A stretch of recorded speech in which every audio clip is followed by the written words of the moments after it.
저는 올해로 47이 된 두 아이의 엄마이자 직장인입니다. 하루하루 정신없이 살아가는 평범한 워킹맘이고요. 큰아이는 고등학생, 작은아이는 중학생이에요. 나이 차이가 좀 나는 편이라 그런지 아이들 사이에도 성격 차이가 크고 양육하는 입장에서도 각각 챙겨야 할 부분이 다르더라고요. 그런데 이런 바쁜 삶 속에서도 저를 가장 지치게 만들고 때로는 울컥하게 하는 건 아이들 문제도 직장 스트레스도 아닌 바로 시댁, 특히 시어머니와의 관계입니다. 제 남편은 이형제 중 막내예요. 형님은 독립해서 서울 외곽에 살고 계시고 시어머니는 몇 년 전부터 저희 집 근처로 이사 오셔서 자주 왕래하는 편입니다. 남편은 직장일로 늘 바쁘고 아이들도 이제 사춘기라 엄마 말을 곧이곧대로 듣는 나이는 지나갔죠. 그런 상황에서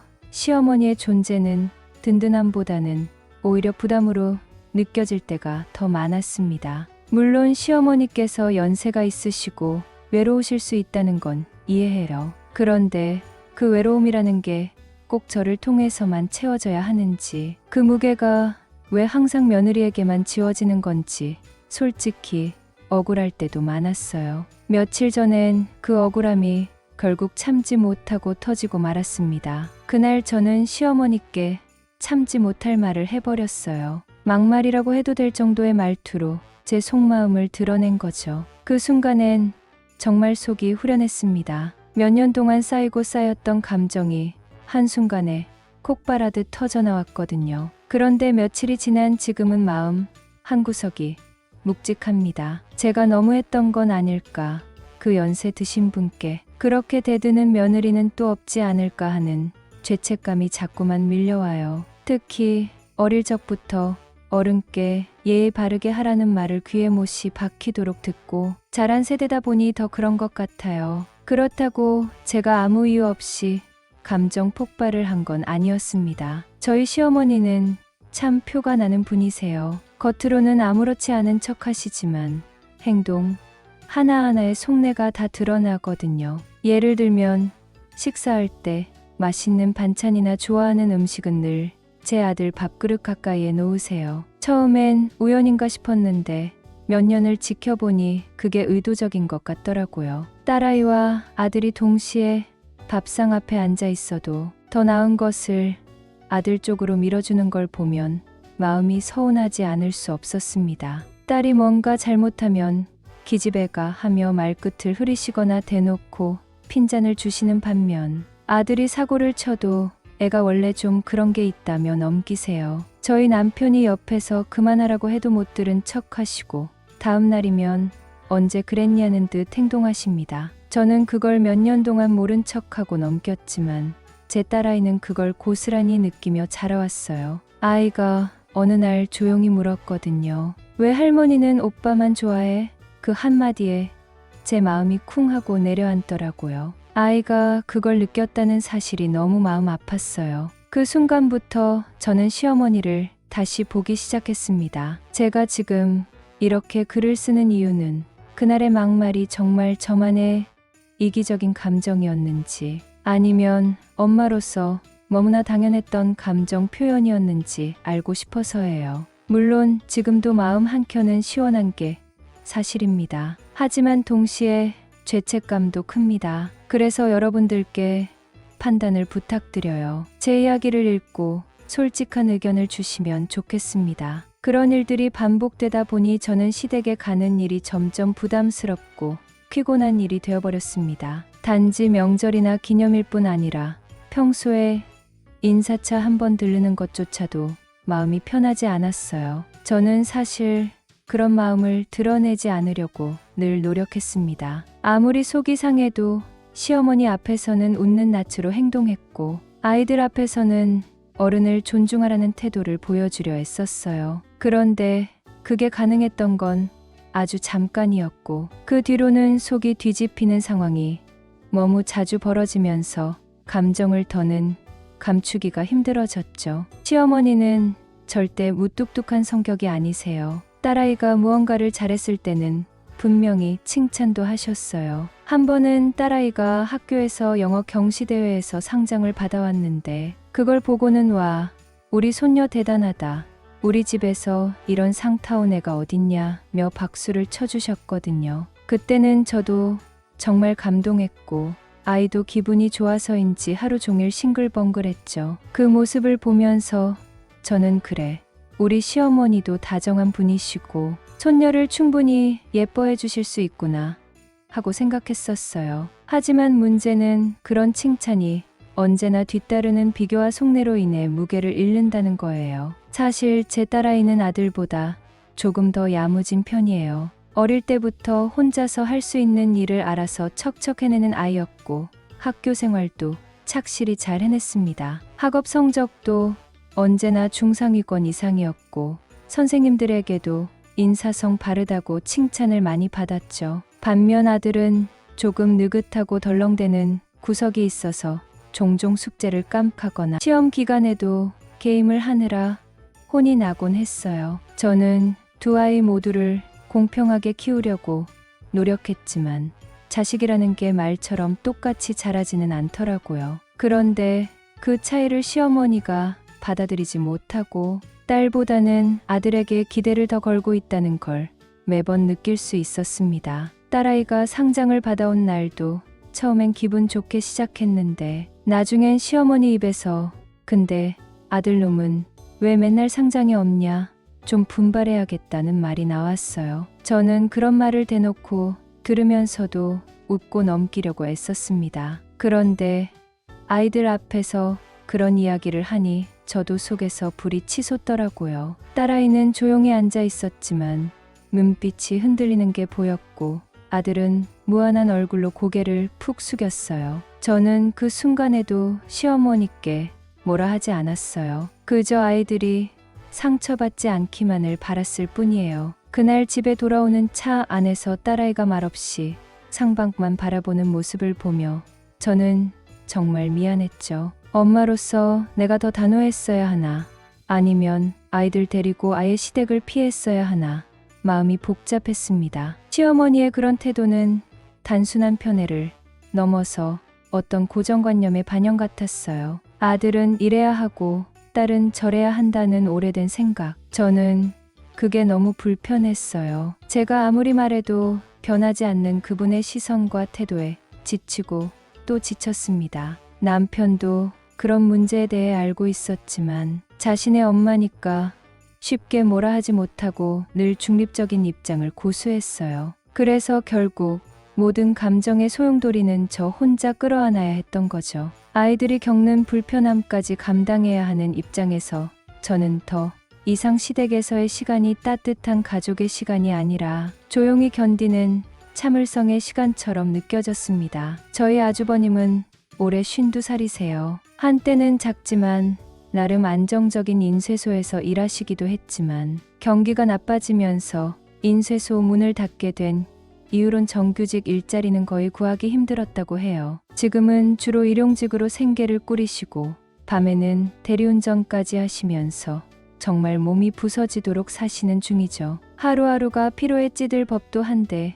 이상하게도 항상 밝은 표정을 지으세요. 늘 허어 웃으면서 사는 게 다 그렇지 뭐 하시는데 저는 그런 아주버님이 너무 안쓰러우면서도 대단하다고 느껴져요. 힘든 삶에도 웃음을 잃지 않는 모습은 결코 아무나 흉내낼 수 없는 강함이거든요. 사실 아주버님은 본래는 지금 사시는 곳과는 다른 도시에서 살고 계셨어요. 직장도 거기서 구에 가까운 곳에 자취방을 얻어 살았고 따님도 그 도시에서 학교를 다녔죠. 그런데 몇 년 전 아주버님이 이혼을 하시면서 삶이 송두리째 바뀌었습니다. 이혼 사유에 대해서는 자세히 듣지 못했지만 아주버님이 말끝마다 내가 부족해서 그랬지 뭐 하시는 걸로 봐선 많이 참고 살아오셨던 것 같아요. 본인은 지금도 전 부인을 나쁘게 말하진 않으세요. 다만 이혼 후 정신적으로 큰 충격을 받으신 듯했고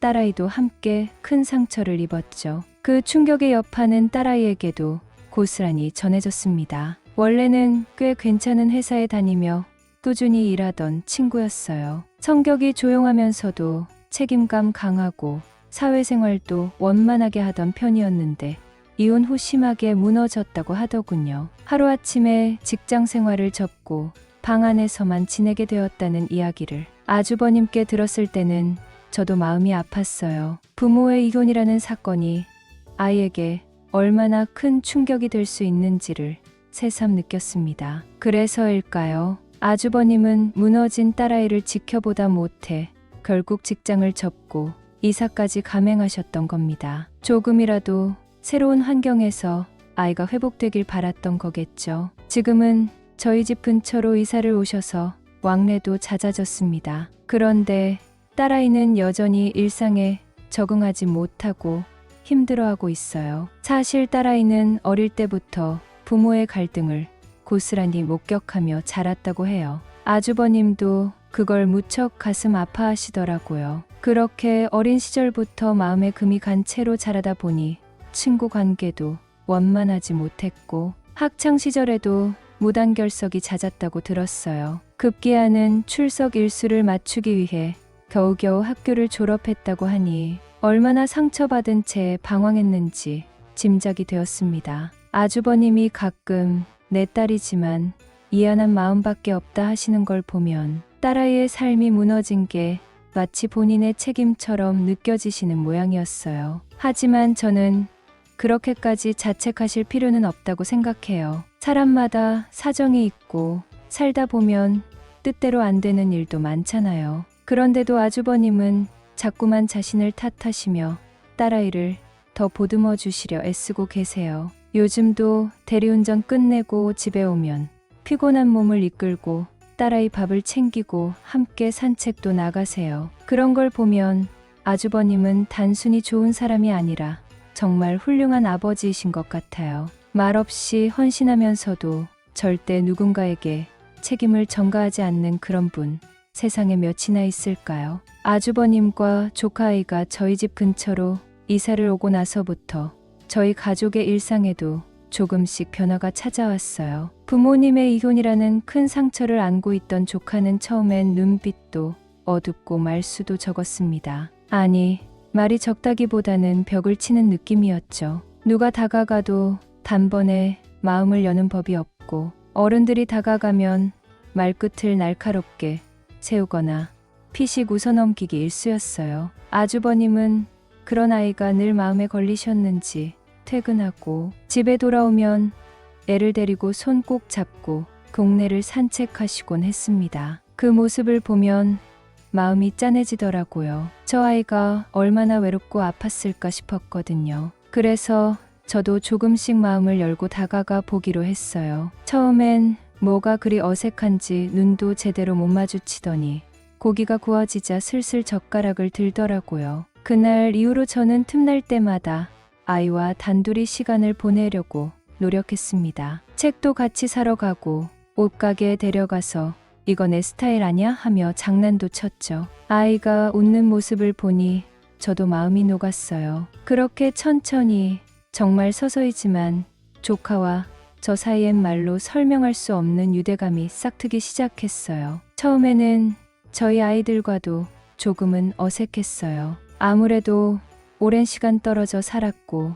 조카는 또래와 어울리는데 익숙하지 않았으니까요. 저희 아이들도 성격이 외향적인 편은 아니라 어색한 분위기가 당분간은 계속됐습니다. 그런데 놀랍게도 시간이 지나면서 셋 사이에도 진짜 형제 같은 정이 생겨났어요. 한 집 건너 사는 사이라 자주 얼굴을 보게 되고 명절이나 가족 행사 때도 늘 같이 모이다 보니 서로 마음을 열게 된 거죠. 요즘은 서로 연락도 자주 하고 친구들처럼 투닥거리면서도 정이 넘치는 사이가 됐습니다. 그런 모습을 보면 가슴이 뭉클할 때가 많아요. 힘든 시간을 함께 이겨내는 과정을 지켜보는 건 정말 값진 일이더라고요. 그런데 조카와 가까워질수록 눈에 띄는 부분도 있었어요. 바로 말투였습니다. 처음엔 말을 참 함부로 했어요. 어휘 선택도 좀 날카롭고 어른 앞에서 하는 말치고는 예의 없다는 생각이 들 정도였죠. 말끝을 뚝뚝 자르거나 상대방의 기분을 고려하지 않고 툭툭 던지는 말들 듣는 사람 입장에서 상처가 될 만한 표현도 많았거든요. 저희 아이들도 당황해하던 때가 있었어요. 그래서 저는 조심스럽게 정중하게 말했어요. 얘야, 그렇게 말하면 듣는 사람이 깜짝 놀란단다. 그 말투는 좀 무섭게 느껴질 수 있어. 그런 식으로 이야기하면 너를 예쁘게 보지 않을 수도 있어. 너는 더 예쁜 마음을 가졌잖니? 그렇게 하나하나 조심스럽게 알려줬죠. 그리고 놀랍게도 아이는 그걸 정말 하나하나 받아들였습니다. 처음에는 마지못해 끄덕이는 것 같았는데 시간이 지날수록 말투도 점점 부드러워지고 감정 표현도 더 섬세해졌어요. 무뚝뚝하던 눈빛에도 따뜻함이 돌기 시작했고 웃는 횟수도 눈에 띄게 늘었죠. 그런 변화를 지켜보면서 저도 모르게 마음 한켠이 따뜻해졌습니다. 내가 하는 말 하나가 이 아이에게 이렇게 닿는구나 하는 생각이 들었거든요. 그렇게 서서히 변해가는 조카를 보며 저는 진심으로 예쁘고 고맙다는 마음이 들었습니다. 내 자식은 아니지만 마치 내 새끼처럼 느껴졌어요. 조카 아이와 지내다 보니 어느새 우리는 단순한 이모와 조카 사이를 넘어서 정말 친구 같은 사이가 되어 있었습니다. 처음엔 어색하고 조심스럽던 대화도 이제는 훨씬 자연스러워져서 서로의 일상을 나누고 속마음도 터놓는 사이가 되었죠. 가끔은 톡으로 대화를 나누다가 밤늦게까지 웃음이 멈추지 않을 정도로 수다를 떨기도 했어요. 어떤 날은 그 아이가 남자친구 이야기를 조심스럽게 꺼냈는데 저는 이모도 네 나이 땐 참 많이 설레고 울기도 했단다 하며 제 어린 시절 연애사도 슬쩍 꺼내줬죠. 그 아이는 눈을 동그랗게 뜨며 진짜요?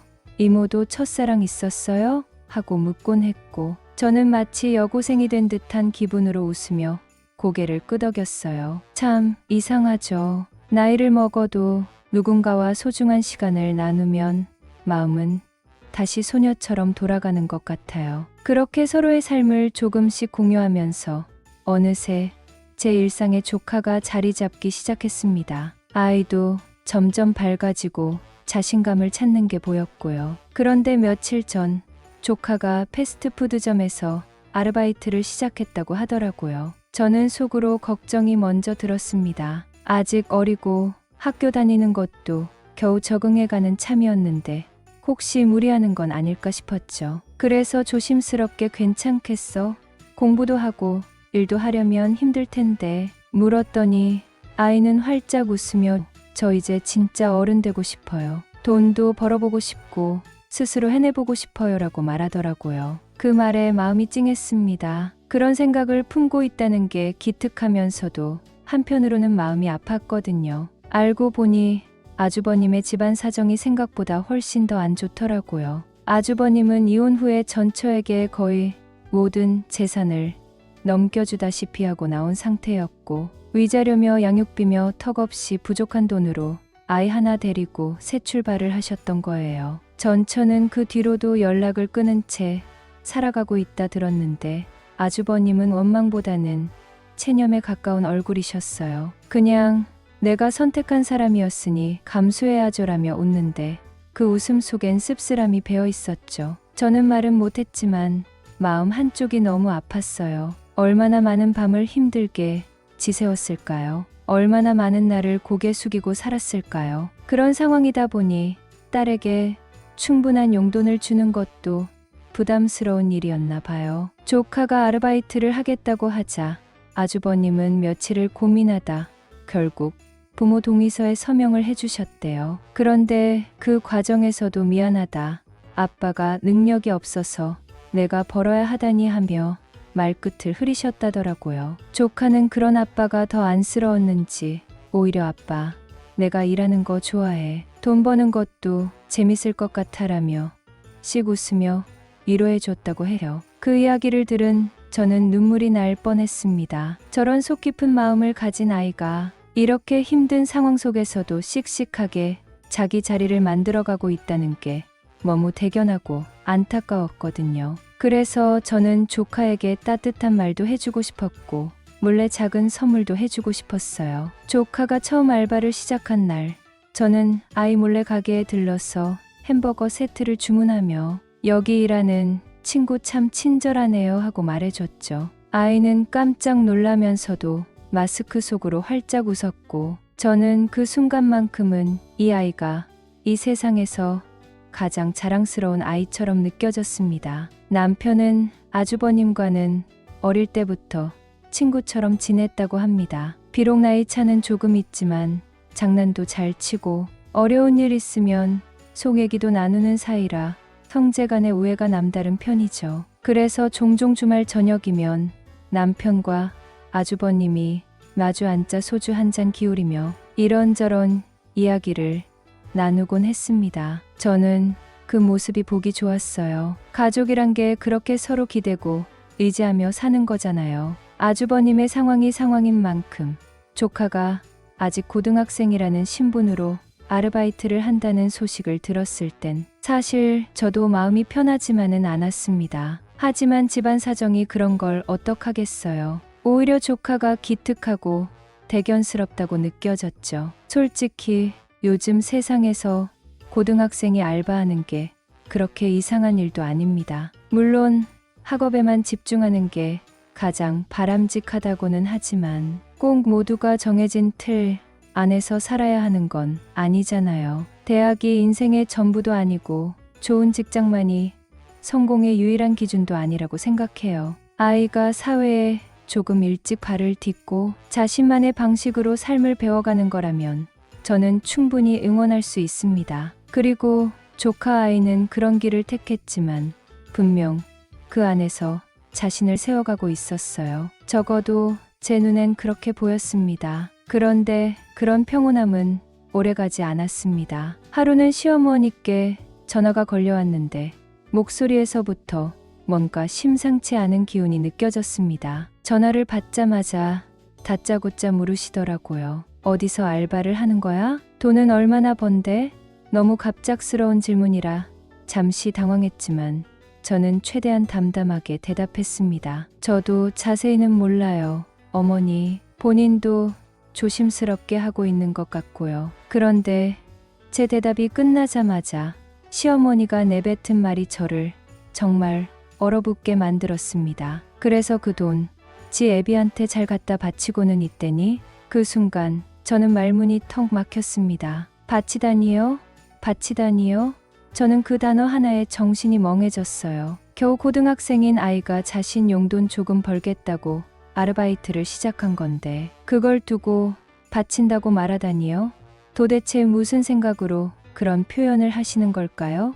저는 화가 나기보다 어이가 없었습니다. 물론 집안 사정이 어려우니 아빠에게 도움이 될 수도 있겠죠. 하지만 누가 그 아이에게 생활비를 요구했습니까? 오히려 아주버님은 용돈 많이 못 줘서 미안하다며 조심스럽게 허락해준 입장이었어요. 그런 분이 딸한테 무슨 돈을 바치라고 했겠습니까?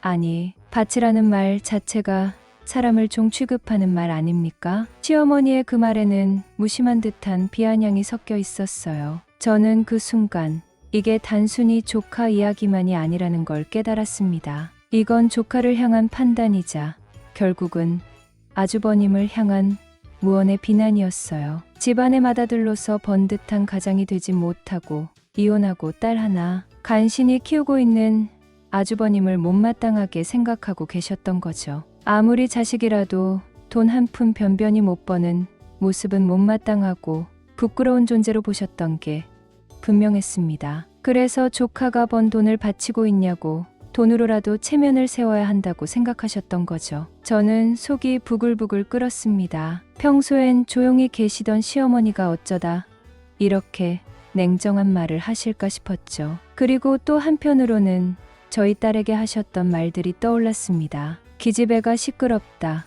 기집애가 어디서 그따위로 말하냐. 늘 아들 편을 들고 딸을 무시하던 그 말투와 시선이 이번엔 조카에게도 향한 거라 생각하니 저는 더 이상 참을 수 없었습니다. 저는 평소와 다름없이 최대한 부드러운 말투로 시어머니께 말씀드렸습니다. 어머니, 그냥 본인 용돈 쓰려고 아르바이트 하는 거예요. 월급 받으면 아버님 선물도 사드리고 본인 필요한 것도 사고 그래요. 애가 힘들게 벌어서 자잘하게 쓰는 거지. 뭐 그렇게 큰 돈을 쓰는 것도 아니고요. 아주버님 걱정도 많이 하더라고요. 자기가 알바해서 아빠 부담 좀 덜어드리고 싶다고 하던데요. 제 말에 시어머니가 잠시 조용해지시는 듯 했지만 그건 착각이었습니다. 갑자기 목소리를 높이시며 전혀 예상치 못한 말을 내뱉으셨거든요. 지 엄마 닮아서 지독한 년이야. 그게 돈 맛을 봐서 그래. 어디서 벌었으면 애비부터 챙겨야 할 거 아냐? 지 쓸 거 다 쓰고 다닌다고. 그건 사람이 아니지. 나쁜 년이지. 그 순간 전 들고 있던 핸드폰을 귀에서 뗐다가 다시 붙이는 사이에 마음이 덜컥 내려앉았습니다. 방금 들은 말이 과연 제 귀가 잘못된 건 아닌지 의심이 들 만큼 저는 충격을 받았습니다. 조카는 아직 고등학생이에요. 그 어린 아이한테 나쁜 년이라뇨? 어떻게 그런 말을 입에 담으실 수 있는지 이해할 수가 없었습니다. 그 아이가 단지 아르바이트에서 스스로 필요한 걸 조금씩 사는 것뿐인데 그게 그렇게까지 욕먹을 일인가요? 순간 떠올랐던 건 저희 딸에게 하셨던 수많은 무례한 말들이었습니다. 기집애가 저래서 되겠어? 기집애 주제에 말이 많아. 그렇게 아무렇지도 않게 딸아이를 깎아내리셨던 모습이 또렷이 머릿속을 스쳤습니다. 도무지 지워지지 않는 기억이었죠. 그땐 참아야 한다고 생각했지만 지금은 다르게 보였습니다. 혹시 조카가 남자였더라도 저렇게까지 말씀하셨을까 하는 의문이 떠올랐고 그 의문은 금세 분노로 바뀌었습니다. 시어머니는 딸이든 손녀든 여자라는 이유로 존재의 가치를 낮게 평가하는 것 같았거든요. 어쩌면 그게 평생 배어있는 사고방식일지도 모르겠습니다. 저녁 무렵 조카에게서 전화가 걸려왔습니다. 화면에 이름이 뜨는 순간 반가움보다는 불안이 먼저 엄습해왔습니다. 받아보니 아이는 목소리부터 떨리고 있었고 금세 울음이 터졌습니다. 작은 엄마, 나 아르바이트 그만둘래요. 할머니가 너무 무서워요. 나 그냥 엄마한테 가고 싶어요. 아이는 흐느끼며 말했습니다. 저는 당황하지 않으려고 애썼지만 마음은 이미 무너지고 있었어요. 그렇게 울지 말고 지금 작은 엄마 집으로 와. 이따 데리러 갈게. 잠깐이라도 쉬어야지. 그렇게 말했지만 아이는 끝내 오지 않았습니다. 평소에는 제가 부르면 언제든지 이유도 묻지 않고 달려오던 아이였는데 그날은 끝내 오지 않았습니다. 전화를 몇 번이나 걸어도 받지 않았습니다. 처음에는 바빠서 그런 줄 알았는데 시간이 지나도 연락이 없자 저 역시 초조해지기 시작했죠. 혹시 무슨 일이 생긴 건 아닐까? 아이가 진짜 어머니를 찾아간 건 아닐까 하는 걱정이 계속해서 들었습니다. 남편도 상황을 알자마자 아주버님에게 전화를 걸었고 아주버님은 아이가 어디 있는지 자신도 모른다고 하며 허둥대기 시작했습니다. 저희는 시어머니께도 다시 연락드려 혹시 아이와 통화하셨는지 여쭤봤습니다. 그랬더니 돌아온 대답은 상상도 못할 말이었습니다. 지 엄마 닮아서 남자나 딸 하나 섰겠지 뭐. 분명 남자 있는데 갔을 거야. 그 말을 듣는 순간 저는 온몸이 얼어붙었습니다. 어떻게 이럴 수 있지? 눈앞이 캄캄해졌습니다. 조카는 엄마와 연락이 끊기다시피 한 채로 살아왔고 할머니에게 조금이라도 잘 보이려고 그 어린 나이에 아르바이트까지 하고 힘든 속내는 꾹꾹 눌러가며 지냈던 아이였습니다. 그런 아이에게 돌아온 건 이해도 위로도 아닌 모욕이었습니다. 며칠이 지나 조용했던 조카에게서 드디어 연락이 왔습니다. 작은 엄마, 저 집 들어왔어요. 라는 짧은 카톡 한 줄이었어요. 무사하다는 소식이 얼마나 반가운지 말로 다 표현할 수 없었어요. 저는 바로 며칠 동안 어디에 있었어? 하고 물었죠. 그러자 조카는 엄마한테 다녀왔어요. 라고 대답했거든요. 그 말에 눈물이 핑 돌더군요. 저는 그저 잘했어. 엄마 보고 싶었으면 당연히 가야지. 하고 말해줬어요. 따지거나 추궁할 이유가 없었거든요. 아이 마음이 얼마나 힘들었으면 그랬을까 생각하니 오히려 마음이 더 아프더군요. 조카는 다음날 우리 집에 왔습니다. 문을 열고 들어오는 얼굴이 평소와는 좀 다르더라고요. 피곤해 보이고 어딘가 어색하게 굳어있는 표정이 낯설었어요. 그러더니 작은 엄마, 저 때문에 걱정 많이 하셨죠? 미안해요. 하고 고개를 푹 숙이더군요. 그 모습을 보니 너무 가여워서 저는 아이 어깨를 감싸며 미안할 게 뭐 있니?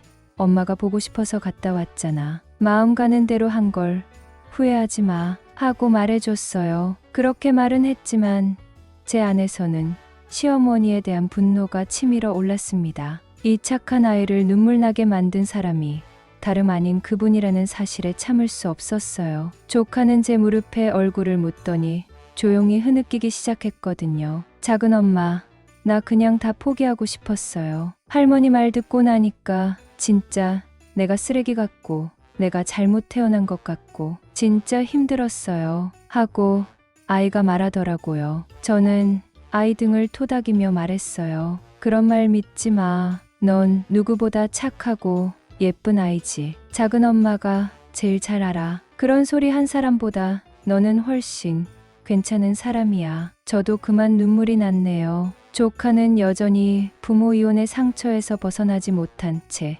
혼자 마음을 다잡으며 살아가는 아이였어요. 그냥 웃고 있다고 해서 괜찮은 게 아니었더군요. 이혼이 흔해졌다고 해도 아이들에겐 아직도 깊고 날카로운 흉터로 남더라고요. 그리고 그 흉터를 더 도려낸 건 다름 아닌 가족이었네요. 아이가 덩치는 컸지만 속은 그저 여린 아이였다는 걸 다시 느꼈습니다. 아이에게 상처를 준 사람은 시어머니였습니다. 조카가 어디 갔는지 모르겠다며 남자 따라 나갔을 거라고 막말하셨을 때 제 귀를 의심했어요. 도대체 어른이 아이에게 할 말인가 싶었죠. 그 말을 들으면서 저는 다시는 이 아이가 그런 말을 듣게 하지 않겠다고 다짐했어요. 이제 이 아이만큼은 제가 지켜야겠다고 결심했네요. 조카 아이가 떠나고 난 그날 밤, 저는 온몸이 덜덜 떨릴 정도로 화가 났습니다. 손이 막 부들부들 떨려서 컵을 들기도 어려울 만큼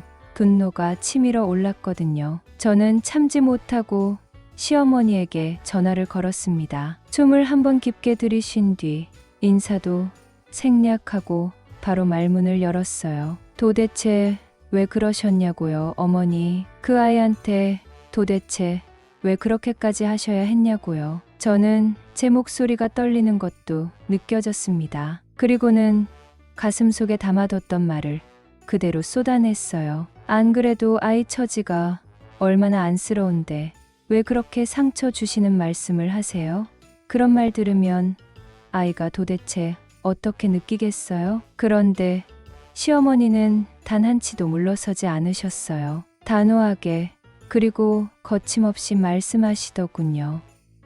지가지 엄마 닮아서 싹수가 없어. 그렇게 돈 욕심 많고 제멋대로 크는 거 보면 똑 닮았어. 순간 정신이 멍해졌어요. 아이가 얼마나 사려 깊은 아인데 그런 말로 낙인을 찍는 게 말이 됩니까? 저는 곧바로 반박했어요. 그 아이요.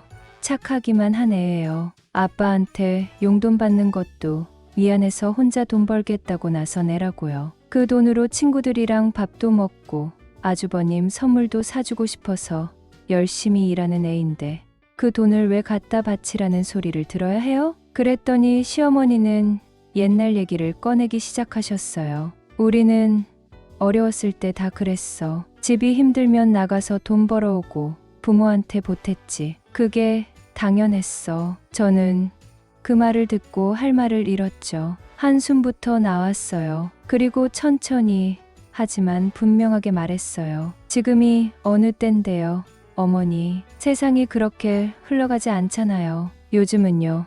고등학생이면 공부에 집중하고 아르바이트도 본인이 하고 싶어서 자기 자존감을 지키기 위해 하는 거예요. 그 돈으로 부모를 부양하라고요? 어머니 생각이 너무 옛날에 머물러 계시는 거 아세요? 시어머니는 한참 말이 없으시더니 제가 말을 이어가자 다시 반박하려 하셨어요. 그런데 그 순간 저는 너무 억울하고 분해서 더는 참을 수 없었거든요. 어머니, 그 아이가 남자애였어도 똑같이 말씀하셨겠어요? 진짜로 그렇게 하셨을까요? 아마 안 그러셨을걸요. 우리 딸 때도 그러셨잖아요. 늘 딸보단 아들 가까이 챙기셨잖아요. 그 차별 애들도 느낄 정도였어요. 이번에도 똑같은 거잖아요. 조카가 여자애니까 그게 이유인 거잖아요. 그렇게 쏘아붙이자 시어머니는 좀 당황하신 듯 말씀이 꼬였어요. 그런데 저는 거기서 멈추지 않았습니다. 그리고 어머니, 아이한테 그런 식으로 말씀하시면요. 결국엔 아이가 엄마한테 가겠다는 거잖아요. 그러면 어머니는 어떤 사람으로 남으시겠어요? 아들 며느리 이혼하게 만든 시어머니, 거기에 손녀까지 쫓아낸 사람으로 오해받으실 수도 있어요. 그런 오명을 쓰고 싶으세요? 저는 거의 울먹이듯 말을 했거든요. 목소리도 점점 커졌고 말이 격해졌어요. 너무 분하고 억울해서 눈물이 맺히더라고요. 그리고 나서야 잠시 침묵이 흘렀고 전화기 너머로 시어머니의 한숨이 들려왔어요. 그런데도 마음은 전혀 가라앉지 않았습니다. 그날 밤 제 머릿속에서는 조카의 눈물 젖은 얼굴이 계속 맴돌았고 얘가 했던 말들조차도 하나하나 되뇌어지더군요. 그 순간엔 차분하게 말하려고 했는데 막상 감정이 터지니까 제 말도 기억이 흐릿해졌네요. 며칠 뒤 시어머니가 몸이 좋지 않다는 이야기를 아주버님께 전해 들었어요. 감기, 몸살처럼 기운이 빠지시고 입맛도 없다고 하시더군요. 솔직히 말하면 걱정보다 혹시 내가 그렇게 말해서 충격을 드렸나 싶어 마음이 편치 않았습니다. 그래도 한편으로는 이런 생각도 들었어요. 아무리 어른이라지만 본인이 몰라서 아이에게 상처가 되는 행동을 반복한다면 누군가는 말려야 하지 않겠냐고요. 아이가 계속 상처받는 걸 알면서도 가만히 있는 게 정말 예의일까 싶었거든요. 남편에게 이 얘기를 조심스레 꺼냈습니다. 혹시 내가 선을 넘은 건 아닐까? 혹시 남편도 기분이 상했을까? 걱정되기도 해서였어요. 그런데 남편은 의외로 담담하게 말했어요. 잘했어. 오히려 나도 하고 싶었던 말이었거든. 내가 하면 너무 정면 충돌이 될까봐 참고 있었는데 내가 조카 생각해서 대신 해줘서 고마워. 남편의 말에 마음이 조금은 놓였죠. 제가 조카를 엄마처럼 챙기고 조카 편을 들어준 것에 대해 남편도 고맙게 여겼던 거예요. 아이가 받을 상처를 줄여주는 사람이 단 한 명이라도 필요하다는 걸 남편도 잘 알고 있었던 거겠죠. 하지만 여전히 제 마음 한켠에는 찜찜함이 남아 있었어요. 제가 너무 오지랖을 부린 걸까요? 어쩌면 괜히 어른들 일에 끼어들어 일을 더 복잡하게 만든 건 아닌가 싶기도 했거든요. 그런데 곰곰이 생각해보니 그게 오지랖이라고만 치부할 일은 아닌 것 같더군요. 어른들 사이의 갈등 때문에 아무 죄 없는 아이가 상처를 받는다?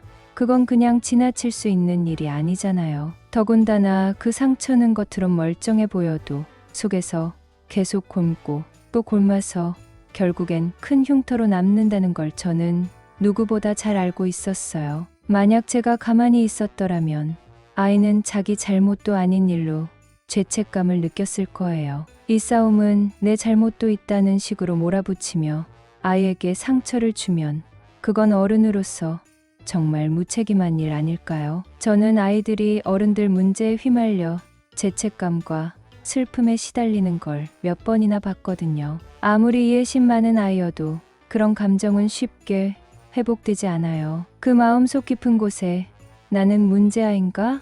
내가 잘못했나?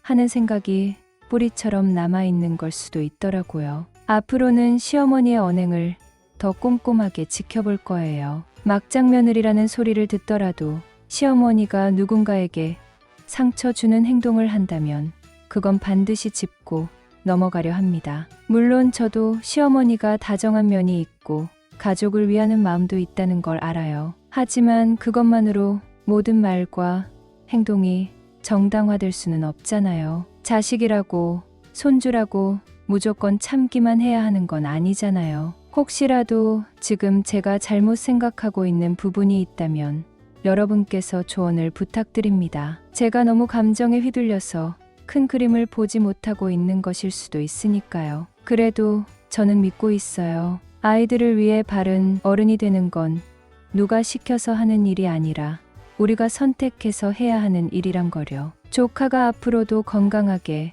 상처 없이 자라기를 진심으로 바라는 마음으로 이 글을 마칩니다. 긴 글 읽어주셔서 정말 감사합니다.